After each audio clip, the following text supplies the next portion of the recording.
নমস্কার। শোল মাছ দিয়ে আজ আমি দুর্দান্ত একটা রেসিপি শেয়ার করব।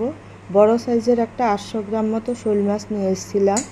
তো সেখান থেকে আমি 5 টুকরো মতো শোল মাছ নিয়ে নেব। শোল মাছটাকে ভালো করে ধুয়ে পরিষ্কার করে শোল মাছের টুকরোগুলোতে এবারে দিয়ে দেবো 1 চামচ লবণ আর 1 চামচ হলুদ দিয়ে এপিট ওপিট ভালো করে মাখিয়ে নেব।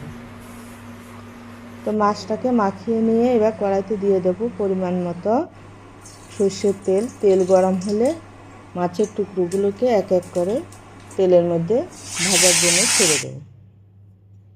এইদিকে মাছগুলো ভাজা হয়ে যাক, এদিকে মশলার জন্য একটা মিক্সির জারেতে নিয়ে নেব 1 ইঞ্চি আদা কুচি, 3-4টে কাঁচা লঙ্কা আর বড় সাইজের একটা পেঁয়াজ কুচি, কয়েক কোয়া রসুন আর একটা টমেটো দিয়ে পেস্ট করে নেব।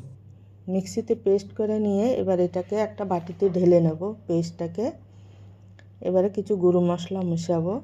1 চামচ হলুদ গুঁড়ো, 1 চামচ লঙ্কার গুঁড়ো আর 1 চামচ জিরের গুঁড়ো দিয়ে আর মিক্সি দোআঁশ কিছুটা জল দিয়ে মশলাটাকে ভালো করে মিশিয়ে রেখে দেব। এদিকে মাছগুলো লাল হয়ে ভাজা হয়ে গেছে। এবার মাছের টুকরোগুলোকে এক এক করে তুলে নেব। মাছের টুকরোগুলোকে তুলে নিয়ে মাছ ভাজার তেলে 2টো তেজপাতা, 1টা শুকনো লঙ্কা, 1/2 চামচ জিরে দিয়ে ফোড়নটাকে ভালো করে ভেজে নেব 1 মিনিট মতো। তারপরে পেস্ট করে শুকনো মশলা মেশানো পেস্টটাকে দিয়ে সামান্য একটু জল দিয়ে একটু নেড়ে চেড়ে পরিমাণ মতো লবণ আর 2 চামচ টক দই, সামান্য একটু চিনি দিয়ে মশলাটাকে ভালো করে কষিয়ে নেব। তো মশলা যখন তেল ছেড়ে দেবে তারপর দিয়ে দেব গ্রেভির পরিমাণ মতো জল দিয়ে এবার সব কিছু মিশিয়ে নিয়ে গ্রেভিটাকে 2 মিনিট মতো রান্না করে নেব। তো গ্রেভিটা 2 মিনিট মতো ফুটিয়ে নিয়ে এবারে দিয়ে দেব ভেজে রাখা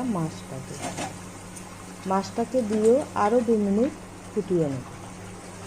2 মিনিট রান্না করে সবশেষে 4টে কাঁচা লঙ্কাগুলো গোটাই দেব আর 1/2 চামচ গরম মশলা দিয়েই রেডি হয়ে গেল শোল মাছের কালিয়া। তো বন্ধুরা, ভিডিওটা যদি ভালো লাগে চ্যানেলটাকে অবশ্যই সাবস্ক্রাইব করবে, লাইক করবে আর বন্ধুদের সঙ্গে শেয়ার করতে ভুলবে না। আর চ্যানেলটাকে অবশ্যই সাবস্ক্রাইব করবে। বন্ধুরা, এতটা টেস্টি হয়েছে, গ্রেভিটা দিয়ে পুরো 1 থালা ভাত খাওয়া হয়ে যাবে, মাছের দরকার হবে না, এত সুন্দর হয়েছে। এইভাবে শোল মাছ বানাবে আর কমেন্ট করে জানাবে কেমন হয়েছে।